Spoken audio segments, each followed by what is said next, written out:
Nós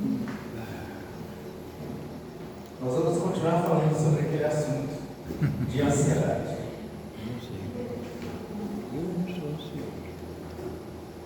E hoje nós vamos usar um texto para a nossa lição. Lamentações de Jeremias, capítulo 3, versículos 21, que é o que está na nossa lição, mas nós vamos ler também os versículos, até o versículo 24. Eu estou usando a versão da Bíblia Almeida, revista e atualizada. Se você tiver aí, puder projetar, vai ser melhor. Não melhor por ser outra Bíblia, melhor para acompanhar a leitura. Capítulo 3, versículo 21. Então, Lamentações de Jeremias fala assim: quero trazer à memória o que me pode dar esperança. E aí ele continua: as misericórdias do Senhor são a causa de não sermos consumidos, porque as suas misericórdias não têm fim, renovam-se cada manhã. Grande é a tua fidelidade. A minha porção é o Senhor, diz a minha alma, portanto esperarei nele. Que Deus possa nos abençoar, nos iluminar e acrescentar em nós estas palavras de Jeremias, e que nós possamos de fato pensar em quem nós estamos confiando. O primeiro hino que foi cantado aqui através na introdução, no prelúdio da nossa reunião, ele falou um pouco sobre essa questão de confiança. E o último hino que o Elias cantou, mas a Helena também falou sobre essa questão de confiança. Existem 3 domingos quase consecutivos, que não é tão consecutivo assim, mas pelo menos o primeiro, o segundo e agora o terceiro, sim. No dia 26 de janeiro nós trouxemos uma mensagem, nós falamos sobre essa questão da ansiedade. E nós trouxemos o título da mensagem daquele dia: ansiedade, o resultado de uma busca errada. Então, quando nós buscamos erradamente, nós acabamos ficando ansiosos. Os textos bíblicos que foram usados naquela ocasião foram Mateus 6, versículo 25 e 34, 1 Pedro 5, versículo 7, Filipenses 4, versículos 6 e 7. E naquela ocasião, nós falamos, ou trouxemos uma definição, que a ansiedade é o estado mental em quem se está. O estado mental, ansiedade é como sendo o estado mental em que se está preocupado com algo ou com alguém. Então você está preocupado com algo ou com alguém. E a ansiedade é aquela perturbação que acaba nos levando a fazer, a tomar talvez atitudes que não deveriam ser tomadas. As preocupações, elas podem ser genuínas. Nós temos preocupações genuínas todos os dias. O fato de a gente se levantar e, por exemplo, fazer higienização do corpo, isso é uma preocupação genuína. Ninguém teria, às vezes, em sã consciência, coragem de sair na rua do jeito que se levantou, Às vezes até sai, numa necessidade, numa urgência, até sai, mas normalmente isso não ocorre, Isso é o quê? Uma situação genuína da vida, é um fato real. Antes de sair, você vai lá no espelho olhar, vai ver como é que está o cabelo, ver se a roupa está combinando. Essas coisas são preocupações normais da vida, mas existem aquelas preocupações que ela vai além das preocupações genuínas. Então, as preocupações genuínas são aquelas cujo resultado ou a resolução do problema está em nosso alcance. Estão disponíveis a nós. Por exemplo, orar. Temos um problema, vamos orar, né? Cuidar da saúde. Eu falei isso aqui na primeira mensagem, né? Visitar uma pessoa amiga, socorrer alguém num perigo iminente, uma situação de emprego, mudar de emprego, estar desempregado, quer mudar de emprego, são questões genuínas da vida. Uma viagem, né? Ninguém levanta de manhã e resolve e vai viajar. Ele primeiro faz um preparativo, né? Ainda que seja apenas mental, ele faz um preparativo. Eu falei aqui também a respeito do casamento, né? Ninguém levanta de manhã e fala, vou me casar hoje, ou sai na rua, vou me casar com a primeira pessoa que eu me encontrar na rua. Não é assim, né? Primeiro que há um período de namoro, de conversação, de preparativos, né? Para depois então chegar à questão do casamento. Agora, as preocupações baseadas em perspectiva distorcida da vida são aquelas a resolução não está ao nosso alcance, mas ainda assim eu quero resolver de qualquer maneira o problema. Não está ao meu alcance, mas eu quero resolver, né? Pode ser, por exemplo, pode até ser uma questão genuína que passa a ser uma preocupação de uma perspectiva distorcida da vida. Venha se enquadrar em uma perspectiva distorcida. Por exemplo, o próprio casamento. Toda pessoa solteira ou solteiro, viúvo ou separado, ele pensa um dia se casar. Isto é uma preocupação genuína. Por que é uma preocupação genuína? O próprio Deus é quem fez o casamento, ou seja, instituiu o casamento, colocou no homem essa necessidade de ter um companheiro ou uma companheira. Mas dependendo da situação, da maneira com que eu vou buscar, torna-se uma perspectiva distorcida. É algo genuíno, mas eu não posso simplesmente, volto ao exemplo, levantar de manhã, sair na rua 13 aqui, no caso de um solteiro, a primeira pessoa que eu me encontrar hoje, eu vou me casar com ela. Não é desse jeito, né? E outras, estou trazendo aqui situações bem simples, né?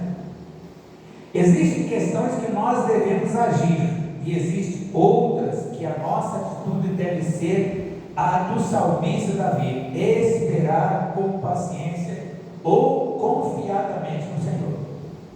Questões que nós devemos agir, mas existem outras que nós precisamos esperar. E Davi vem diz no Salmo 41: esperei confiadamente. Algumas Bíblias falam esperei com paciência, né, pelo Senhor. E ele fez o que? Ele se inclinou para mim. Essa atitude de Deus, né, de se inclinar para o homem, para atender à necessidade do homem, é uma atitude muito sublime da parte de Deus, e demonstra que o amor que Ele tem para com as pessoas, a misericórdia dele. Essa questão da inclinação, né? Nós podemos perceber isso, a questão de se inclinar, daquela atitude do rei Assuero em relação à rainha Esther. Não era só em relação à rainha Esther, mas ele tinha um cetro, né? E se alguém chegasse no pátio do palácio, e se ele não estendesse o cetro, ninguém poderia chegar no pátio do palácio sem ser chamado. Mas se alguém se atrevesse a entrar no pátio do palácio e ele estendesse o cetro, então esse ato de estender o cetro está dizendo: vem, você pode chegar. É um ato de misericórdia. Então é o que aconteceu com a rainha Esther. Quando ela disse: olha, o rei não me chama, tem tanto tempo. E todo mundo sabe que se alguém chegar lá no pátio, e a menos que ele estenda o cetro, a situação é uma situação de morte. Quando ela chegou, ele então fez o quê? Estendeu para ela o cetro. Venha, eu quero ouvir a sua causa. Esse é o ato que Deus faz para nós. Quando esperamos confiadamente pelo Senhor, Ele se inclina para nos atender. No domingo passado, nós continuamos falando sobre essa questão da ansiedade, e nós trouxemos o título da mensagem, foi Lutando contra a Ansiedade. A luta contra a ansiedade. E o texto utilizado foi 1 Pedro capítulo 5, versículos 6 e 7. E nós desenvolvemos então a mensagem sobre 3 verdades extraídas desse texto, né? Em nossa ansiedade, o Senhor nos conclama a nos humilharmos diante dele. Da maneira de vencer a ansiedade é humilhar-se perante o Senhor. A humilhação é um ato de dizer a Ele: eu não tenho condição de resolver esse problema. A humilhação: eu não tenho condição de resolver esse problema. Só o Senhor pode resolver isso para mim. A outra verdade é: a maneira correta de lutar contra a ansiedade é lançá-la sobre o Senhor. O versículo diz: lançai sobre Ele toda a vossa ansiedade, porque Ele tem cuidado de vós. Ele cuida, né? E a terceira verdade é: a ordem de Pedro é fundamentada em quem Deus é e no seu cuidado pelos crentes.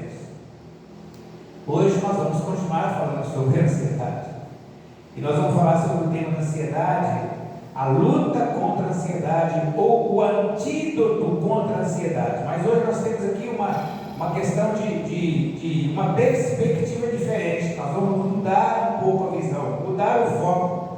Nós vamos deixar de olhar, de ver o problema, para olhar para aquele que tem a solução do problema. Embora nós vamos falar muito sobre a questão do problema.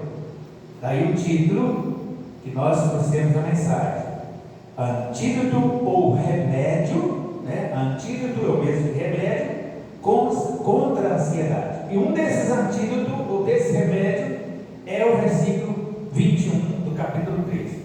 Quero trazer à memória aquilo que me dá esperança.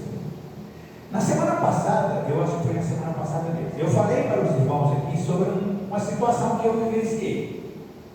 Uma situação muito complexa na minha vida, e eu passei uma noite inteira praticamente sem dormir, mas no outro dia eu tinha que levantar cedo e ir trabalhar. E eu estava muito triste, eu estava muito abatido, eu estava quase que entregando, né? E estava indo, caminhando, e o irmão que já foi lá na casa onde morar, na rua 12, né? Caminhando a rua 12 para chegar na rua Rio Comprido, para estar esperando o ônibus e seguir viagem, né? Antes de eu chegar à rua 9, me veio à memória aquele livro que eu falei aqui com os irmãos: sossego alma, sossego alma, Cristo está contigo, paciente leva a cruz de angústia ou dor, sossego alma.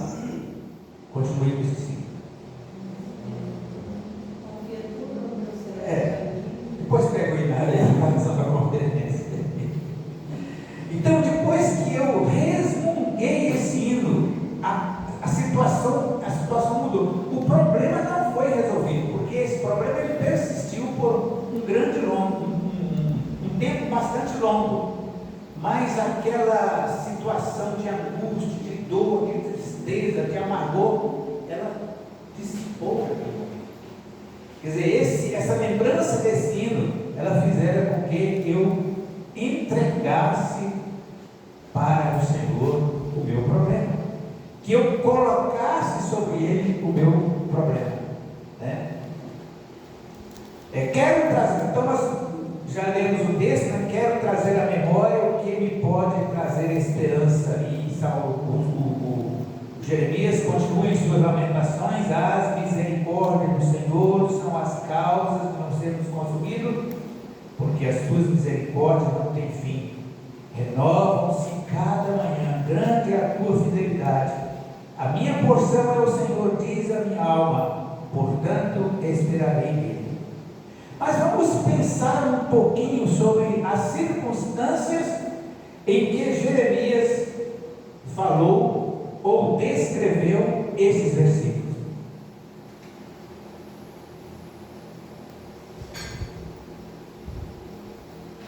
Então, o livro de Lamentações ele foi escrito por Jeremias. Jeremias serviu como profeta e sacerdote.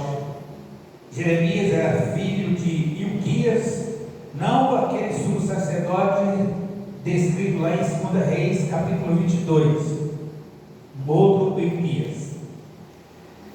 Para servir de lição para os judeus, Jeremias nunca se casou.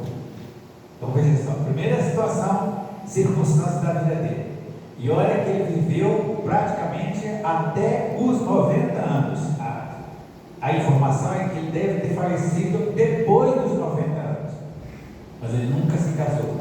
O Senhor proibiu ele de se casar, tendo em vista as mensagens que ele iria trazer, as profecias que ele iria trazer de sofrimento, de angústia, de tristeza, de desolação. Então, você não pode se casar. Foi uma ordenança de Deus, você não vai se casar. Ok? Ainda jovem. Quando jovem, proibiu ele de se casar, né? No seu ministério foi auxiliado por um escriba chamado Baruque. Baruque foi responsável por registrar as profecias ditadas por Jeremias e ainda por conservar em sua custódia os registros das mensagens proféticas. Então, ele teve um auxiliar.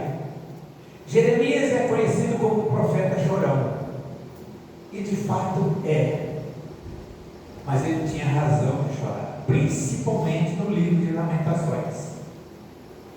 Ele teve uma vida cheia de conflitos por causa das profecias ou das predições de castigos que viriam sobre o Israel ou sobre o Judá por meio da invasão babilônica. Jeremias foi ameaçado, tentaram tirar a vida, colocaram em cadeias, foi forçado a fugir de rei Eliaquim, foi humilhado publicamente, foi humilhado publicamente por um profeta falso e foi colocado em um fosso, uma cisterna, um local, um buraco, né? Ele exerceu seu ministério direcionado para Judá, mas em algumas vezes se estendeu às outras nações. Suas mensagens sempre vinham com alerta e insistência para que os seus contemporâneos se arrependessem, pois assim evitaria o castigo divino. Sempre ele estava dando a mensagem, falando a respeito do castigo que viria, mas dá um toque no sentido: arrependam.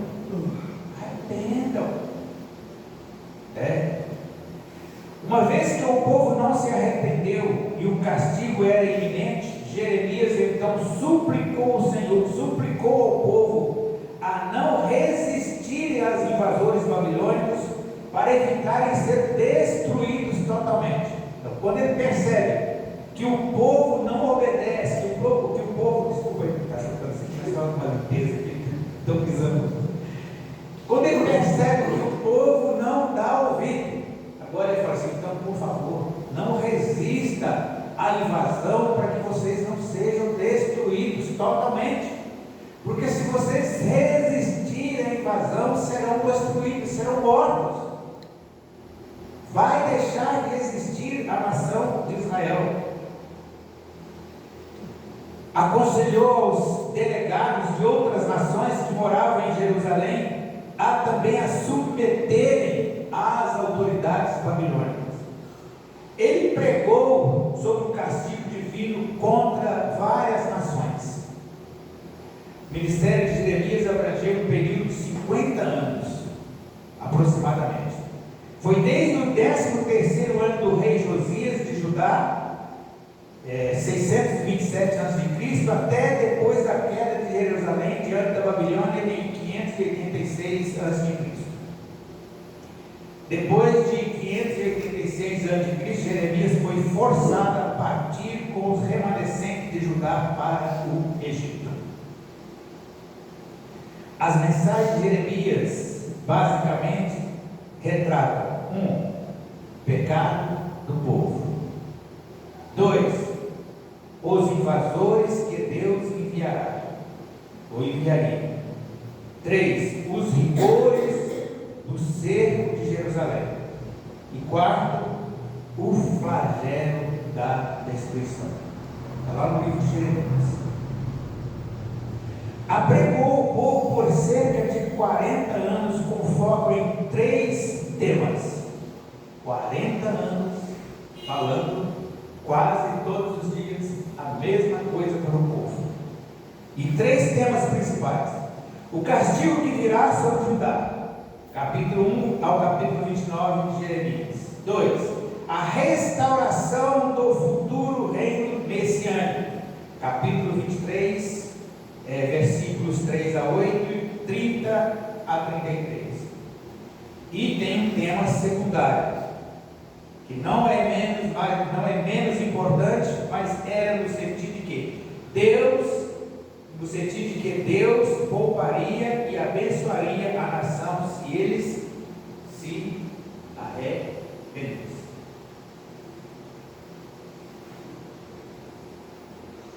Jeremias, ele recebeu de Deus uma reprimenda, e a reprimenda foi no sentido de que não faça orações em favor deste povo. Então ele recebeu de Deus uma reprimenda no sentido de não orar para o povo. Jeremias capítulo 7, versículo 16. Tu, pois, não intercedas por este povo, nem levante por ele clamor ou oração, nem me importunes, porque eu não te ouvirei. Veja só, você está orando por uma pessoa, de repente o Espírito Santo vem para você e fala assim: não ore. Não ore por essa pessoa. Não vai adiantar. Não vai resolver. É triste isso, né? Eu acredito que qualquer um de nós ficaríamos tristes numa situação dessa. E o Jeremias, e Deus agora diz para Jeremias o porquê que não deveria orar. As razões porque Deus diz que não vou ouvir as orações. Versículos 17 a 19. Diz assim: acaso não vês tu o que andam fazendo na cidade de Judá e nas ruas de Jerusalém?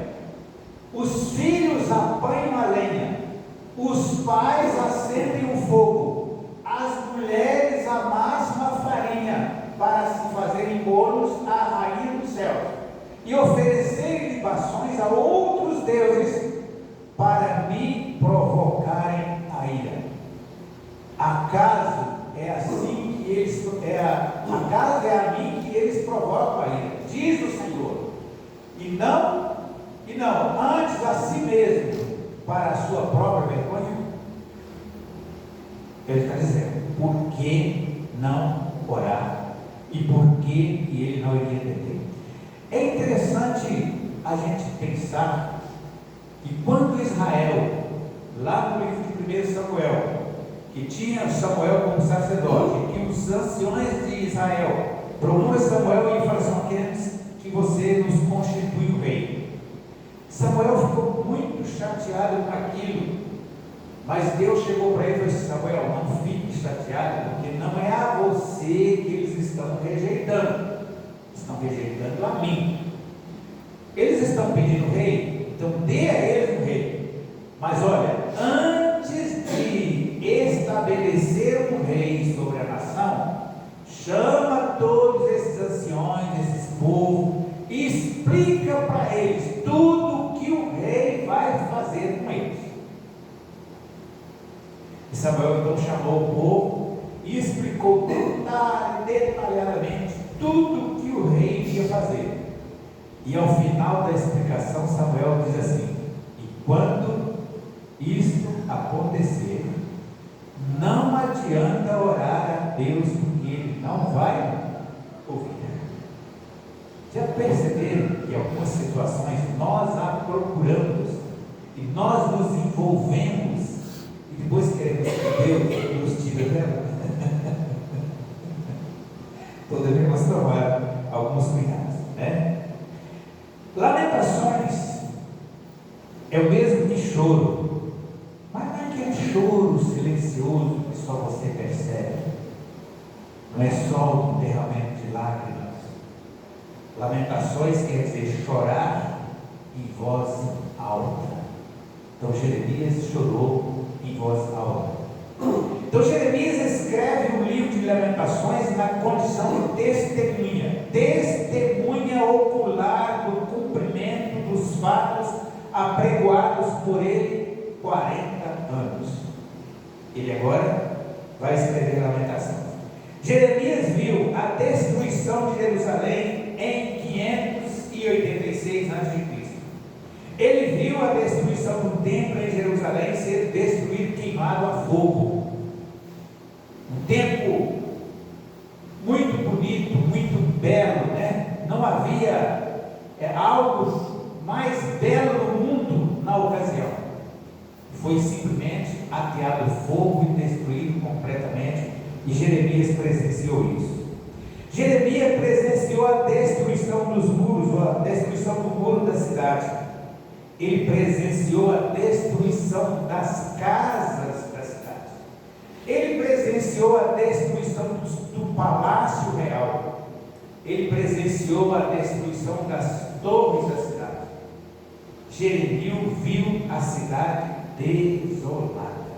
Não tinha nada. Os poucos que ficaram na cidade, que foram os mais pobres que ficaram na cidade, andavam perambulando para um lado e para o outro, e não tinha sequer o que comer. No livro profético, Jeremias havia predito o castigo que viria sobre a cidade, em decorrência de seus pecados impenitentes. Em Lamentações, Jeremias concentra em descrever com detalhes o amargo sofrimento e a profunda tristeza sentida pela destruição de Jerusalém. A destruição de Jerusalém foi um acontecimento tão importante na época que é relatado em 4 capítulos do Antigo Testamento. Ele é relatado em 2 Reis, capítulo 25, ele é relatado em 2 Crônicas, capítulo 36, versículos 11 a 21, relatado em Jeremias, capítulo 39, versículo 1 a 11, e relatado em Jeremias, capítulo 52.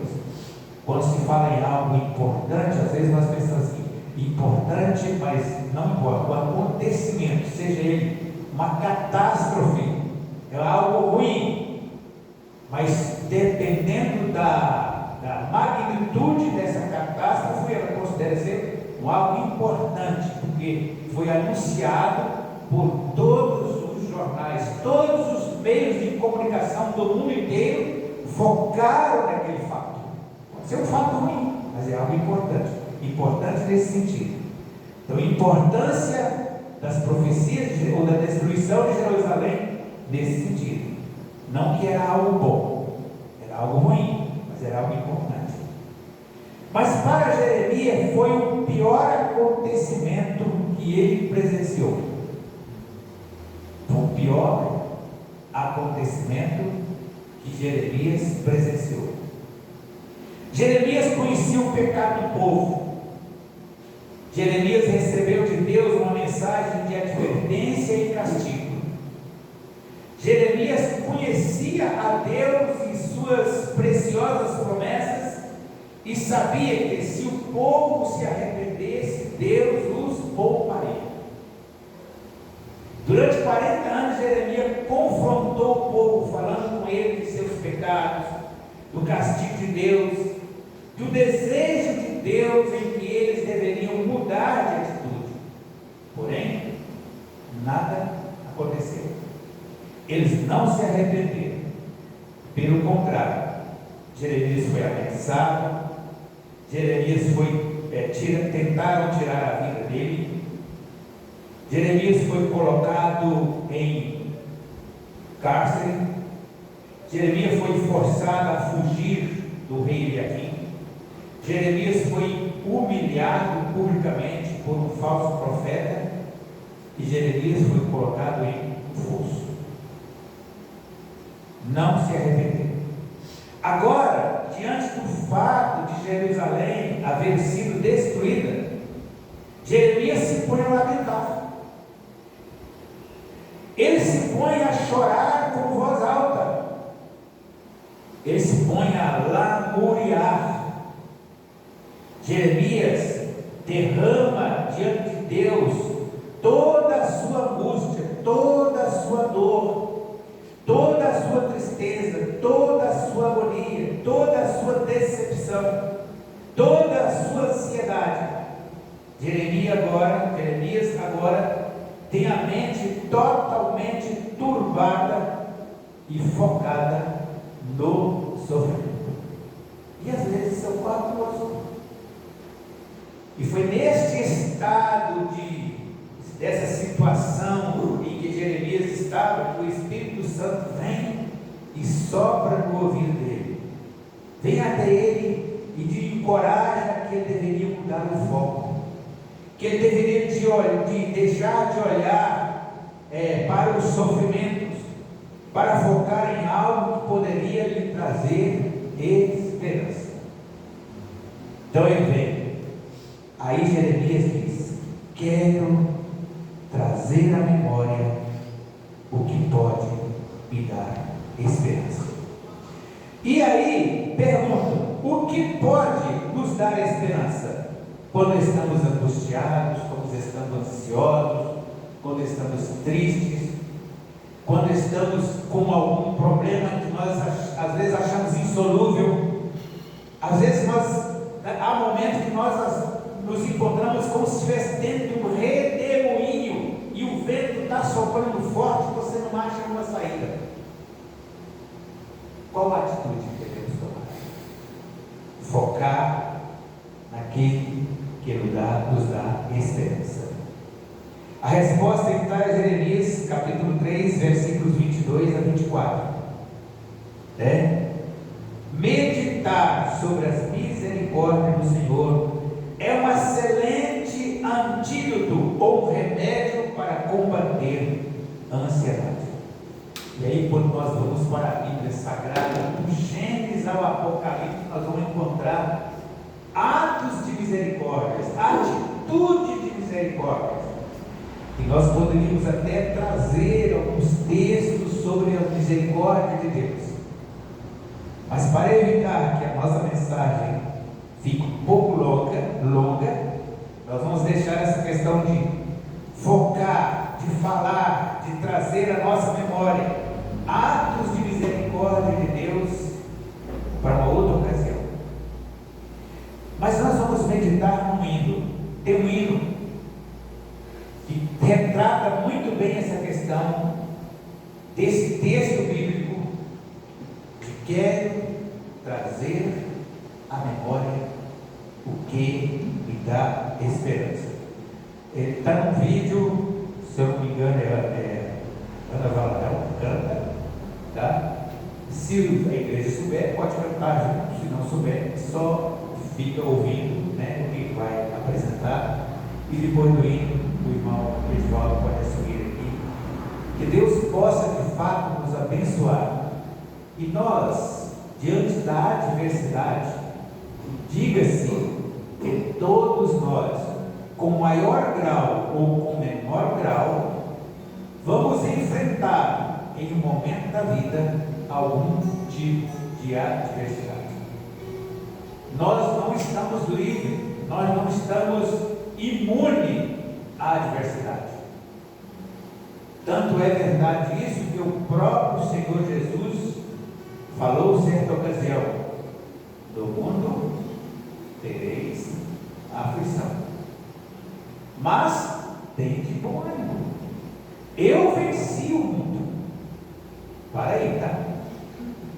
Tem muitas pregações aí, muitos pregadores até eloquentes, entusiasmados, que acrescentam uma frase que não existe. Então Ai, o Senhor Jesus parou e eu venci. O que ele quer dizer? Confie em mim. Lança sobre mim as suas ansiedades, as suas preocupações, as suas dores, as suas angústias. Lance sobre mim as suas necessidades, porque eu tenho cuidado de vós. Está pronto aí? Vamos